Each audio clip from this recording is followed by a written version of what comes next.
Hello ಸ್ನೇಹಿತರೆ, ಎಲ್ಲರಿಗೂ ನಮಸ್ಕಾರ. ಸೀತಾರಾಮ ಧಾರಾವಾಹಿಯ ಬುಧವಾರದ ಸಂಚಿಕೆಯಲ್ಲಿ ಏನಾಗುತ್ತೆ ಅಂತ ಟಿವಿಗೂ ಮುಂಚೆ ಪೂರ್ತಿ ವಿಡಿಯೋನ ನೋಡಿಕೊಂಡು ಬರೋಣ ಬನ್ನಿ.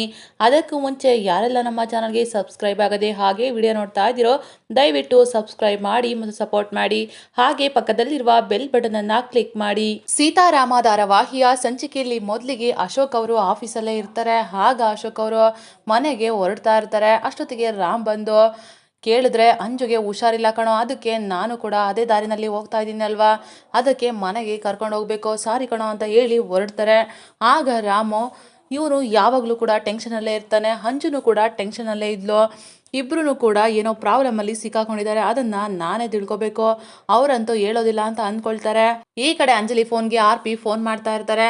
ಆಗ ಪ್ರೇಮ್ ಕುಮಾರಿ ಅವರು ನೋಡಿ, ಅಂಜು ರಾಮು ಪೇಷಂಟ್ ಅಂತ ಫೋನ್ ಬರ್ತಾ ಇದೆ, ನಿನಗೆ ಕೊಡ್ಲಾ ಅಂತ ಕೇಳ್ತಾರೆ. ಬೇಡ ಅತ್ತೆ, ನಾನು ಆಮೇಲೆ ಮಾತಾಡ್ತೀನಿ, ಅವರು ಮೊದಲು ನನಗೆ ಪೇಷಂಟ್ ಆಗಿದ್ರು, ಆದರೆ ಇವಾಗ ಫ್ರೆಂಡ್ ಆಗಿದ್ದಾರೆ ಅಂತ ಅಂಜಲಿ ಹೇಳ್ತಾರೆ. ಆಗ ಪ್ರೇಮ್ ಕುಮಾರಿ ಅವರು ಫೋನನ್ನು ಅಂಜುಗೆ ಗೊತ್ತಾಗದೇ ಇರೋ ಥರ ಮಾಡಿ ರೂಮಿಗೆ ತಗೊಂಡೋಗಿ ರಿಸೀವ್ ಮಾಡಿ ಮಾತಾಡ್ತಾರೆ. ಹಲೋ, ಯಾರಪ್ಪ ನೀನು, ಪದೇ ಪದೇ ಯಾಕೆ ಫೋನ್ ಮಾಡ್ತಾ ಇದೆಯಾ ಅಂತ ಕೇಳ್ತಾರೆ. ಆಗ ಆರ್.ಪಿಗೆ ಫುಲ್ ಶಾಕ್ ಆಗುತ್ತೆ. ಆಗ ಆರ್.ಪಿ, ಡಾಕ್ಟ್ರು ಕ್ಲಿನಿಕ್ಕಿಗೆ ಬರ್ತಾರೋ ಇಲ್ವೋ ಅಂತ ತಿಳ್ಕೊಬೇಕಾಗಿತ್ತು, ನನ್ನ ಓಲ್ಡ್ ಮೆಡಿಸನ್ನ ಚೇಂಜ್ ಮಾಡ್ತಾರೋ ಇಲ್ವೋ ಅಂತ ಕೇಳಬೇಕಿತ್ತು ಅಂತ ಹೇಳ್ತಾರೆ. ಆಗ ಪ್ರೇಮ್ ಕುಮಾರಿ ಅವರು, ಸಾಕು ನಿಲ್ಸಪ್ಪ ನಿನ್ನ ನಾಟಕನ, ನನಗೆ ಎಲ್ಲನೂ ಗೊತ್ತಿಲ್ಲ ಅಂತ ಅಂದ್ಕೊಂಡಿದ್ಯಾ, ನೀನು ಯಾರು ಅಂತ ಗೊತ್ತು ನನಗೆ ಅಂತ ಹೇಳಿದರೆ, ನಾನು ನೀವು ಅಂದ್ಕೊಂಡಿರೋ ಥರ ಅಲ್ಲ, ನಾನು ಪೇಷಂಟ್ ಅಷ್ಟೇ ಅಂತ ಹೇಳ್ತಾರೆ. ಆಗ ಪ್ರೇಮ್ ಕುಮಾರಿ ಅವರು, ನಾನು ನಿಮ್ಮ ಮಾತನ್ನು ನಂಬ್ತೀನಿ, ನಿಮ್ಮ ಡಾಕ್ಟ್ರಿಗೆ ಯಾರಾದರೂ ಲವರ್ ಇದ್ದಾರಾ, ಗೊತ್ತಿದ್ದರೆ ಹೇಳಿ ಅಂತ ಕೇಳ್ತಾರೆ. ಆಗ ಆರ್.ಪಿ, ಇಲ್ಲ ನನಗೆ ಅವ್ರ ಪರ್ಸ್ನಲ್ ವಿಷಯ ಏನೂ ಗೊತ್ತಿಲ್ಲ ಅಂತ ಹೇಳ್ತಾರೆ. ಆಗ ಪ್ರೇಮ್ ಕುಮಾರಿ ಅವರು ಫೋನ್ ಇಟ್ಮೇಲೆ, ನಾನು ಅಂದ್ಕೊಂಡಿರೋ ಹಾಗೆ ಅವನು ಇವನಲ್ವಾ, ನಾನು ಜಾಸ್ತಿ ಮಾತಾಡ್ಬಿಟ್ನಾ ಅಂತ ಅಂದ್ಕೊಳ್ತಾ ಯೋಚನೆ ಮಾಡ್ತಾ ಇರ್ತಾರೆ. ಈ ಕಡೆ ಸಾಧನ ಅವರು ಸೀತಾ ಮತ್ತು ಸಿಹಿ ಮನೆಗೆ ಬರೋಕ್ಕೆ ಮುಂಚೆ ನಮ್ಮ ಮನೆಯವ್ರಿಗೆ ರೆಡಿಯಾಗಿ ದೇವ್ರ ಥರ ಕೂತ್ಕೊಳ್ಳೋಕೆ ಹೇಳಬೇಕು ಅಂತ ಅಂದ್ಕೊಂಡು ಸತ್ಯ ಅವರು ಇರೋ ಜಾಗಕ್ಕೆ ಬರ್ತಾರೆ. ಆಗ ಸತ್ಯ ಅವರು ಸಾಧನ ಬರೋಕ್ಕೆ ಮುಂಚೆನೇ ಚೆನ್ನಾಗಿ ರೆಡಿಯಾಗಿ ಕೂತಿರ್ತಾರೆ. ಅದನ್ನು ನೋಡಿದ ಸಾಧನ, ಏನು ಇಷ್ಟು ಚೆನ್ನಾಗಿ ರೆಡಿಯಾಗಿದ್ದೀರ ರೀ, ಸಿಹಿ ಸೀತಾ ಅದೇನು ಮೋಡಿ ಮಾಡಿದಾರೋ ನಿಮಗೆ ಅಂತ ಹೇಳಿದರೆ, ಆಗ ಸತ್ಯ ಅವರು, ಕೆಲವೊಂದು ಸಲ ಆಗಾಗ ಒಳ್ಳೆ ಮೋಡಿಗೆ ಬೀಳಬೇಕು ಕಣೆ ಅಂತ ಹೇಳ್ತಾರೆ. ಈ ಕಡೆ ಸೀತಾ ಮತ್ತು ಸಿಹಿ ರಾಮ್ ಮನೆಗೆ ಬರ್ತಾರೆ. ರಾಮ್ ಹೋಗಿ ಮಾತಾಡಿಸ್ತಾರೆ. ಹಾಯ್ ಸೀತಾ, ಹಾಯ್ ಸಿಹಿ ಪುಟ ಅಂತ ಮಾತಾಡಿಸ್ತಾರೆ. ಅವರು ಕೂಡ ಹಾಯ್ ರಾಮ್ ಅಂತ ಮಾತಾಡಿಸ್ತಾರೆ. ನೀವು ನಿನ್ನೆ ನಮ್ಮ ಮನೆಗೆ ಕ್ಲೈಂಟ್ ಮೀಟಿಂಗ್ ಅಂತ ನೆಪ ಹೇಳಿ ಮನೆಗೆ ಬಂದಿದ್ರಿ, ಅದಕ್ಕೇ ನಾನು ಇವಾಗ ನೆಪ ಮಾಡಿಕೊಂಡು ನಿಮ್ಮ ಮನೆಗೆ ಬಂದಿದ್ದೀನಿ, ಅತ್ತೆ ನನಗೆ ಮದುವೆ ಸೀರೆನ ತೋರಿಸ್ತಾರಂತೆ ಅಂತ ಸೀತಾ ಅವರು ಹೇಳ್ತಾರೆ. ಅಷ್ಟೊತ್ತಿಗೆ ಭಾರ್ಗವಿ ಅವರು ಬಂದು, ಸೀತಾ ನೀನು ನನ್ನನ್ನು ಮೊದಲು ಚಿಕ್ಕಿ ಅಂತ ಕರಿತಾ ಇದ್ದೆ, ಇವಾಗ ಅತ್ತೆ ಅಂತ ಕರಿತಾ ಇದೆಯಾ, ತುಂಬಾ ಸಂತೋಷ ಆಯಿತು, ಐ ಆಮ್ ರಿಯಲಿ ಸಾರಿ, ನೀವು ಮಾತಾಡ್ತಾ ಇರೋದನ್ನು ನಾನು ಕೇಳಿಸ್ಕೊಂಬಿಟ್ಟೆ ಅಂತ ಹೇಳಿ, ಸರಿ ಬನ್ನಿ ಒಳಗಡೆ ಹೋಗೋಣ ಅಂತ ಹೇಳಿ ಕರ್ಕೊಂಡು ಹೋಗ್ತಾರೆ. ಆಗ ಸಾಧನ ಸೀತಾ ಮತ್ತು ಸಿಹಿಗೆ ಜ್ಯೂಸ್ ತೊಗೊಂಡು ಬಂದು ಕೊಡ್ತಾರೆ. ಸೀತಾ, ನಾವು ವರ್ಷದಲ್ಲಿ ಅಕ್ಕ ಮತ್ತು ನಾನು ಅತ್ತೆ ಆಗ್ತೀವಿ, ಮದುವೆ ಆದಮೇಲೆ ಅತ್ತೆ ಅಂತಲೇ ಕರಿಬೇಕು ಅಂತ ಹೇಳ್ತಾರೆ. ಆಗ ಸಿಹಿ, ಏನೋ ಇಬ್ಬರು ಅತ್ತೆರ, ಹಾಗಾದರೆ ನನಗೇನಾಗ್ತೀರಾ ನೀವು ಅಂತ ಕೇಳ್ತಾಳೆ. ಆಗ ವಿಶ್ವ ಅವರು, ನಿನಗೆ ಅಜ್ಜಿ ಆಗ್ತಾರೆ ಅಂತ ಹೇಳಿದ್ರೆ, ಆಗ ಸಿಹಿ, ಇಲ್ಲ ಇವರನ್ನ ಅಜ್ಜಿ ಅಂತಲೂ ಕರೆಯೋಕ್ಕಾಗಲ್ಲ, ಆಂಟಿ ಅಂತಲೂ ಕರೆಯೋಕ್ಕಾಗಲ್ಲ, ಸ್ವೀಟ್ ಅಕ್ಕನ ಥರ ಇದ್ದಾರೆ ಅಂತ ಸಾಧನಾಗೆ ಹೇಳ್ತಾರೆ. ಆಗ ಸಾಧನ ಅವರು ಸಿಹಿ ಹೇಳಿದ ಮಾತನ್ನು ಕೇಳಿ ಖುಷಿ ಪಡ್ತಾ ಇರ್ತಾರೆ. ಆಗ ವಿಶ್ವ ಅವರು ಭಾರ್ಗವಿನ ತೋರಿಸಿ, ಅಲ್ಲ ಇವರನ್ನ ಅಜ್ಜಿ ಅಂತ ಕರಿಬೋದಲ್ವಾ ಅಂತ ಭಾರ್ಗವಿಗೆ ಹೇಳಿದ್ರೆ, ಆಗ ಸಿಹಿ, ಅಜ್ಜಿ ಅಂತ ಕರೆದ್ರೆ ನೀವು ಕೂಡ ಅಜ್ಜ ಆಗ್ಬಿಡ್ತೀರಾ ಅಂತ ಸಿಹಿ ಹೇಳ್ತಾಳೆ. ಆಗ ಸಿಹಿ ಭಾರ್ಗವಿನ ನೋಡಿ, ಅಜ್ಜಿ ಅಂತ ಕರೆಯೋಕೆ ಆಗೋದಿಲ್ಲ ಇವ್ರನ್ನ, ಇವರು ಸ್ವೀಟ್ ಬಡ್ಡಿ ಬಂಗಾರಮ್ಮ ಅಂತ ಹೇಳ್ತಾರೆ. ಆಗ ರಾಮು, ಸಿಹಿ ಪುಟ ಏನು ಬಡ್ಡಿ ಬಂಗಾರಮ್ಮನ ಅಂತ ಕೇಳಿದ್ರೆ, ಹೌದು ಇವರು ಅವತ್ತು ನಮ್ಮ ಮನೆಗೆ ಒಂದಿನ ಬಂದಿದ್ರು ಅಂತ ಹೇಳಿದೆ ಅಲ್ವಾ, ಅವತ್ತು ನಮ್ಮ ಒಟಾರಕ್ಕೆ ಬಂದಿದ್ರಿ, ನಾವು ಅವತ್ತು ಬಡ್ಡಿ ಬಂಗಾರಮ್ಮನ ಆಟ ಆಡ್ತಾ ಇದ್ವಿ, ನಾನು ನಿಮ್ಮನ್ನು ಅವತ್ತು ಮನೆ ಒಳಗಡೆ ಕರ್ಕೊಂಡು ಹೋದೆ ಅಂತ ಹೇಳ್ತಾ ಭಾರ್ಗವಿ ಹತ್ರ ಸಿಹಿ ಬರ್ತಾಳೆ. ಸಿಹಿ ಹೇಳಿದ್ದನ್ನು ಕೇಳಿ ಎಲ್ಲರಿಗೂ ಕೂಡ ತುಂಬಾ ಆಶ್ಚರ್ಯ ಆಗ್ತಾ ಇರುತ್ತೆ. ಸಿಹಿ ಹೇಳಿದ ಮಾತನ್ನು ಕೇಳಿ ಭಾರ್ಗವಿಗಂತೂ ತುಂಬಾ ಭಯ ಆಗ್ತಾ ಇರುತ್ತೆ. ಅಷ್ಟೊತ್ತಿಗೆ ಸತ್ಯ ಅವರು ಬಂದು ಸಿಹಿನ ಮಾತಾಡಿಸ್ತಾರೆ. ನಾವಿಬ್ರು ಮಹಡಿ ಮೇಲೆ ಆಡೋಣ ಬಾ ಅಂತ ಹೇಳಿ ಸಿಹಿನ ಅಲ್ಲಿಂದ ಕರ್ಕೊಂಡು ಹೋಗ್ತಾರೆ. ಈ ಕಡೆ ಅಂಜಲಿ ರೂಮಲ್ಲಿ ಇರ್ತಾರೆ. ಆಗ ಆರ್.ಪಿ ಫೋನ್ ಮಾಡಿ ಮಾತಾಡ್ತಾರೆ. ಹೇಳಿ ರಾಮು ಅವರೇ ಅಂತ ಅಂಜಲಿ ಮಾತಾಡ್ಸಿದ್ರೆ, ಆಗ ಆರ್.ಪಿ, ಅಂಜು ನಾನು ಇವತ್ತು ರೆಗ್ಯುಲರ್ ಸ್ಪಾಟಲ್ಲಿ ನಿನಗೋಸ್ಕರ ಕಾಯ್ತಾ ಇರ್ತೀನಿ ಬಾ ಅಂತ ಹೇಳ್ತಾರೆ. ಆಗ ಅಂಜು, ಇಲ್ಲ ರಾಮು ಅವರೇ, ನಾನು ಮಾತ್ರ ಇವತ್ತು ಬರೋಕ್ಕಾಗೋದಿಲ್ಲ ಅಂತ ಹೇಳಿದ್ರೆ, ಯಾಕಂಜು ಬರೋಕ್ಕಾಗಲ್ಲ ಅಂತ ಆರ್.ಪಿ ಕೇಳ್ತಾರೆ. ಆಗ ಅಂಜು, ರಾಮು ಅವರೇ ಇವತ್ತು ವೀಕ್ಲಿ ಆಫು, ನಾನು ಮನೆಯಲ್ಲೇ ಇರ್ತೀನಿ, ಹಾಗಾಗಿ ಬರೋಕ್ಕಾಗೋದಿಲ್ಲ ಅಂತ ಹೇಳಿದ್ರೆ, ಆಗ ಆರ್.ಪಿ, ವೀಕ್ ಆಫಲ್ಲೂ ಸಿಗಲ್ಲ, ವೀಕೆಂಡಲ್ಲೂ ಸಿಗಲ್ಲ, ಈ ಥರ ಹೇಳ್ತಿದ್ಯಲ್ಲ, ಮನೇಲಿ ಏನಾದರೂ ಸುಳ್ಳು ಹೇಳಿ ಬಾ ಅಂತ ಕರೀತಾರೆ.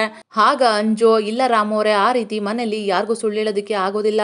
ಇವಾಗಲೇ ನಮ್ಮ ಅಣ್ಣ ನನ್ನ ಮೇಲೆ ತುಂಬಾ ಕೋಪ ಮಾಡ್ಕೊಂಡಿದ್ದಾನೆ, ಒಂಥರ ಮಾತಾಡ್ತಾನೆ, ದಯವಿಟ್ಟು ಅರ್ಥ ಮಾಡ್ಕೊಳ್ಳಿ ಅಂತ ಹೇಳ್ತಾರೆ. ಆಗ ಆರ್ಪಿ, ಅಲ್ಲ ಅಂಜು, ನೀನು ಯಾವಾಗಲೂ ಕೂಡ ಅಣ್ಣ ಅತ್ತಿಗೆ ಅಂತಲೇ ಹೇಳ್ತೀಯ, ನಾನು ಮಾತ್ರ ಇಲ್ಲಿ ಒಬ್ಬಂಟಿ, ನೀನು ನನ್ನ ಭಾವನೆಗಳನ್ನು ಅರ್ಥನೇ ಮಾಡ್ಕೊಳ್ಳೋದಿಲ್ಲ. ಇವತ್ತು ಎಷ್ಟೊತ್ತಾದರೂ ಸರಿ ಅಂಜು, ನಾನು ನಿನಗೋಸ್ಕರ ಕಾಯ್ತಾ ಇರ್ತೀನಿ ಅಷ್ಟೇ, ನೀನು ಬರಬೇಕಷ್ಟೇ ಅಂತ ಹೇಳಿ ಫೋನ್ನ ಕಟ್ ಮಾಡ್ತಾರೆ. ಆಗ ಅಂಜಲಿ ಏನಪ್ಪ ಮಾಡೋದು, ಹೇಗೆ ಹೋಗೋದು ಅಂತ ಯೋಚನೆ ಮಾಡ್ತಾ ಇರ್ತಾರೆ. ಈ ಕಡೆ ರಾಮು, ಚಿಕ್ಕಿ ನೀವು ಯಾವಾಗ ಸೀತಾ ಮನೆಗೆ ಹೋಗಿದ್ರಿ ಅಂತ ಕೇಳಿದ್ರೆ ಆಗ ಭಾರ್ಗವಿಗೆ, ಸಿಹಿ ಏನು ಹೇಳ್ತಾ ಇದ್ದಾಳೆ, ನನಗೇನು ಗೊತ್ತಾಗ್ತಾ ಇಲ್ಲ ಅಪ್ಪು ಅಂತ ಹೇಳ್ತಾರೆ.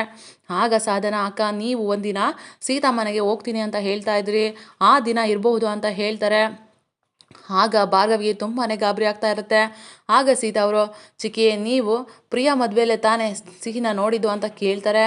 ಹೌದು ಅಂತ ಭಾರ್ಗವಿ ಹೇಳಿದ್ರೆ ಆಗ ಸೀತಾ ಅವರು, ಅವಳು ಯಾರನ್ನ ನೋಡಿ ಕನ್ಫ್ಯೂಸ್ ಮಾಡ್ಕೊಂಡಿರ್ಬೋದು ಬಿಡಿ ಚಿಕ್ಕಿ ಅಂತ ಹೇಳ್ತಾರೆ. ಆಗ ಭಾರ್ಗವಿ, ಹೌದು ಸೀತಾ, ಸಿಹಿ ಯಾರನ್ನ ನೋಡಿ ಕನ್ಫ್ಯೂಸ್ ಮಾಡ್ಕೊಂಡಿರ್ಬೋದು, ಸರಿ ಇವಾಗ ಅದನ್ನೆಲ್ಲ ಬಿಡಿ, ಈಗ ಟೈಮ್ ಆಯಿತು, ನೀವು ಹೋಗಿ ರೆಡಿಯಾಗಿ ಬನ್ನಿ, ಫೋಟೋಗ್ರಾಫರು ಮತ್ತು ಡ್ರೆಸ್ ಡಿಸೈನರ್ಸು ಎಲ್ಲರೂ ಬಂದಿದ್ದಾರೆ, ನೀವು ಮೆಮೊರಬಲ್ ಮೂಮೆಂಟ್ನ ಲೈಫ್ ಲಾಂಗ್ ನೆನ್ಪಿಟ್ಕೋಬೇಕು ಅಂತ ಹೇಳಿ ಕಳಿಸ್ತಾರೆ. ಈ ಕಡೆ ಸಿಹಿ ಸತ್ಯ ಜೊತೆ ಆಟ ಆಡ್ತಾ ಇರ್ತಾಳೆ. ಅಂಕಲ್ ನಿಮ್ಮ ಹೆಸರೇನು ಅಂತ ಕೇಳಿದ್ರೆ ಆಗ ಸತ್ಯ ಅವರು, ನನ್ನ ಹೆಸರು ಸತ್ಯಜಿತ್ ಅಂತ ಹೇಳ್ತಾರೆ. ಆಗ ಸಿಹಿ, ಸತ್ಯ ಅಂದರೆ ಟ್ರೂತ್ ಅಲ್ವಾ ಅಂತ ಹೇಳ್ತಾರೆ. ಹೌದು ಪುಟ, ಸತ್ಯ ಹೇಳ್ತೀನಿ ಅಂತ ಅಂದ್ರೂ ಕೂಡ ಯಾರು ಕೂಡ ನನ್ನನ್ನು ನಂಬೋದಿಲ್ಲ, ಈ ಸತ್ಯನ ಹೇಳೋಕ್ಕಾಗ್ದೇ ಈ ರೀತಿ ಆಗ್ಬಿಟ್ಟಿದ್ದೀನಿ ಅಂತ ಹೇಳ್ತಾರೆ. ಆಗ ಸಿಹಿ, ಅಂಕಲ್ ನಮ್ಮ ಸೀತಮ್ಮ ಯಾವಾಗಲೂ ಒಂದು ಮಾತು ಹೇಳ್ತಾ ಇಲ್ಲೋ, ಸತ್ಯ ಹೇಳಿದ್ರೆ ಆ ದೇವರು ಒಳ್ಳೇದು ಮಾಡ್ತಾನೆ ಅಂತ, ಸುಳ್ಳು ಹೇಳಿದ್ರೆ ಪನಿಷ್ಮೆಂಟ್ ಕೊಡ್ತಾನೆ ಅಂತ ಹೇಳ್ತಾಳೆ.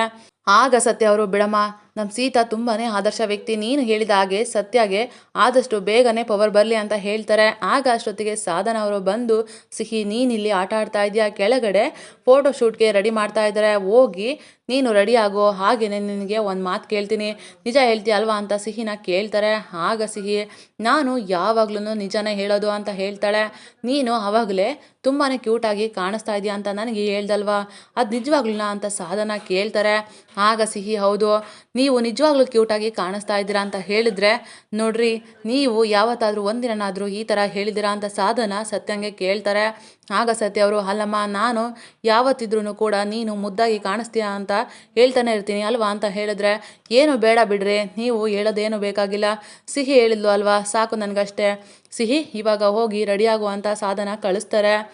ಈ ಕಡೆ ಭಾರ್ಗವಿ ಅವರು, ಸೀತಾ ಕಂಕಣ ಶಾಸ್ತ್ರ ಶುರು ಆದಮೇಲೆ ಗಂಡು ಮತ್ತು ಹೆಣ್ಣು ಯಾವುದೇ ಕಾರಣಕ್ಕೂ ಹೊರಗಡೆ ಹೋಗಬಾರ್ದು ಅಂತ ನಮ್ಮ ಅತ್ತೆ ಹೇಳ್ತಾ ಇದ್ರು, ಅದಕ್ಕೋಸ್ಕರ ಪ್ರೀ ವೆಡ್ಡಿಂಗ್ ಶೂಟ್ನ ಮುಂಚೆನೇ ಇಟ್ಕೊಂಡಿದ್ದೀನಿ, ಆದರೂ ಕೂಡ ಏನಾದರೂ ಸ್ವಲ್ಪನಾದರೂ ಆಚೆ ಈಚೆ ಆದರೂ ಏನು ಅಂದ್ಕೋಬೇಡ ಅಂತ ಹೇಳ್ತಾರೆ. ಆಗ ಸೀತಾ ಅವರು, ಅಯ್ಯೋ ಚಿಕ್ಕಿ ಹಾಗೇನಿಲ್ಲ, ನನಗಿದೆಲ್ಲ ಏನೂ ಗೊತ್ತಾಗೋದಿಲ್ಲ ಅಂತ ಹೇಳಿದ್ರೆ, ಅದು ಹಾಗಲ್ಲ ಸೀತಾ, ನಮ್ಮ ಅತ್ತೆ ಏನಾದರೂ ಇದ್ದಿದ್ರೆ ನಿಮ್ಮ ಮದುವೆನ ಇನ್ನೂ ಚೆನ್ನಾಗಿ ಮಾಡಿರೋರು, ಸೀತಾ ನಿಮ್ಮಿಬ್ಬರಿಗೂ 2 ಥರ ಡ್ರೆಸ್ನ ಚೂಸ್ ಮಾಡಿದ್ದೀನಿ, ಒಂದು ಟ್ರೆಡಿಷನಲ್ಲು, ಇನ್ನೊಂದು ವೆಸ್ಟರ್ನ್ ವೇರು, ನಿಮಗೆ ಯಾವುದು ಇಷ್ಟ ಆಗೋದೋ ಅದನ್ನೇ ಹಾಕ್ಕೊಳ್ಳಿ ಅಂತ ಹೇಳ್ತಾರೆ. ಅಷ್ಟೊತ್ತಿಗೆ ಸಿಹಿ ಬಂದು, ಸೀತಮ್ಮ ಇದು ತುಂಬಾ ಚೆನ್ನಾಗಿದೆ ಅಂತ ಹೇಳಿ ಟ್ರೆಡಿಷನಲ್ ಡ್ರೆಸ್ನ ಕೊಡ್ತಾಳೆ. ಆಗ ಸೀತಾ ಅವರು, ಚಿಕ್ಕಿ ಇದು ಉತ್ತರ ಕರ್ನಾಟಕ ಸ್ಟೈಲ್ ಅಲ್ವಾ ಅಂತ ಕೇಳಿದ್ರೆ ಆಗ ಭಾರ್ಗವಿ, ಹೌದು, ದೇಸಾಯಿ ಮನೆಯವರು ಈ ಥರದನ್ನೇ ಹಾಕೋದು ಅಂತ ಹೇಳ್ತಾರೆ. ರಾಮು ಕೂಡ ಇದೇ ಥರ ಡ್ರೆಸ್ ರೆಡಿ ಇದೆ ಅಲ್ವಾ ಅಂತ ಸೀತಾ ಅವರು ಡಿಸೈನರ್ಗೆ ಕೇಳ್ತಾರೆ. ಹ್ಞೂ ಅಂತ ಹೇಳ್ತಾರೆ. ಆಗ ಸಾಧನ, ನಮ್ಮ ಮದುವೆ ಟೈಮ್ನಲ್ಲಿ ಈ ಥರ ಫೋಟೋ ಶೂಟಿಂಗ್ ಇಲ್ಲವೇ ಇರಲಿಲ್ಲ, ಆದರೆ ಇವಾಗ ಇದೇನೇ ಟ್ರೆಂಡ್ ಆಗಿದೆ ಅಂತ ಹೇಳ್ತಾರೆ. ಅದಕ್ಕೆ ವಿಶ್ವ ಅವರು, ಅದಕ್ಕೆ ಯಾಕೆ ಇಷ್ಟೊಂದು ಚಿಂತೆ ಮಾಡ್ತಿದ್ಯಾ ಸಾಧನ, ನಾವೇ ಇವಾಗೆಲ್ಲನೂ ಫೋಟೋನ ತೆಗೆಸ್ಕೊಂಡ್ರೆ ಆಯಿತು ಬಿಡು, ಏನಂತೀಯ ಭಾರ್ಗವ ಅಂತ ಕೇಳ್ತಾರೆ. ಆಗ ಭಾರ್ಗವಿ ವಿಶ್ವ ಅವ್ರನ್ನ ಕೋಪದಲ್ಲಿ ನೋಡ್ತಾ ಇರ್ತಾರೆ. ಸುಮ್ಮನೆ ನಾನು ತಮಾಷೆಗೆ ಹೇಳ್ದೆ ಭಾರ್ಗವ ಅಂತ ವಿಶ್ವ ಅವರು ಹೇಳಿ ಸುಮ್ಮನಾಗ್ತಾರೆ. ಆಗ ಸತ್ಯ ಅವರು, ಅಣ್ಣ ಒಂದೇ ಲುಕ್ಕಿಗೆ ಔಟ್ ಆಗಿಬಿಟ್ಯಾ ಅಂತ ಕೇಳ್ತಾರೆ. ಈ ಕಡೆ ರಾಮು ಮತ್ತು ಸೀತಾ ಇಬ್ಬರು ಕೂಡ ಉತ್ತರ ಕರ್ನಾಟಕ ಸ್ಟೈಲ್ ಡ್ರೆಸ್ಸಲ್ಲಿ ರೆಡಿಯಾಗಿ ಬರ್ತಾರೆ. ಆಗ ಭಾರ್ಗವಿ, ಸೀತಾ ಅಪ್ಪು ಇಬ್ಬರನ್ನು ತುಂಬಾ ಚೆನ್ನಾಗಿ ಕಾಣಿಸ್ತಾ ಇದ್ದೀರಾ, ಅಕ್ಕ ಏನಾದರೂ ಇದ್ದಿದ್ರೆ ಎಷ್ಟು ಸಂತೋಷ ಪಡ್ತಾ ಇದ್ರು ಗೊತ್ತಾ ನಿಮಗೆ ಅಂತ ಹೇಳ್ತಾರೆ. ಆಗ ಸಿಹಿ, ಸೀತಮ್ಮ ಸೋ ಬ್ಯೂಟಿಫುಲ್ ಅಂತ ಹೇಳ್ತಾಳೆ. ಆಗ ಸೀತಾ ಮತ್ತು ರಾಮ್ದು ಫೋಟೋ ಶೂಟ್ ನಡೀತಾ ಇರುತ್ತೆ. ಆಗ ಸಿಹಿ ಭಾರ್ಗವಿ ಹತ್ರ ಬಂದು ಕೂತ್ಕೊಳ್ತಾಳೆ. ಆಗ ಸಿಹಿ, ನಮ್ಮ ಮನೆಯಲ್ಲಿ ಸೀತಾ ಮತ್ತು ರಾಮ್ದು ಇಬ್ರದ್ದು ಒಂದು ಗೊಂಬೆ ಇದೆ, ಆ ಕಾಸ್ಟ್ಯೂಮ್ಸ್ನ ಹಾಕಿದ್ರೆ ಇಬ್ಬರು ಕೂಡ ಅದೇ ಥರ ಕಾಣಿಸ್ತಾರೆ ಅಂತ ಹೇಳ್ತಾಳೆ. ಆಗ ಭಾರ್ಗವಿ, ನಿನಗೆ ರಾಮಾಯಣ ಎಲ್ಲನೂ ಗೊತ್ತಾ ಅಂತ ಕೇಳಿದ್ರೆ ಆಗ ಸಿಹಿ, ಎಲ್ಲನೂ ಗೊತ್ತು, ರಾಮ ವನವಾಸಕ್ಕೆ ಹೋಗ್ತಾರೆ ಅಂತ ಹೇಳ್ತಾಳೆ. ಅದಕ್ಕೆ ಭಾರ್ಗವಿ ಅವರು ಆ ಸೀತಾ ಮತ್ತು ರಾಮನ ರಾಮಾಯಣದಲ್ಲಿ ರಾವಣ ಇದ್ದ, ಈ ಸೀತಾರಾಮ ರಾಮಾಯಣದಲ್ಲಿ ಭಾರ್ಗವಿ ಇರ್ತಾಳೆ ಅಂತ ಹೇಳ್ತಾರೆ. ಆಗ ಸಿಹಿ, ನೀವೇನು ಹೇಳ್ತಾ ಇದ್ದೀರಾ, ನನಗೆ ಅರ್ಥ ಆಗ್ತಾ ಇಲ್ಲ.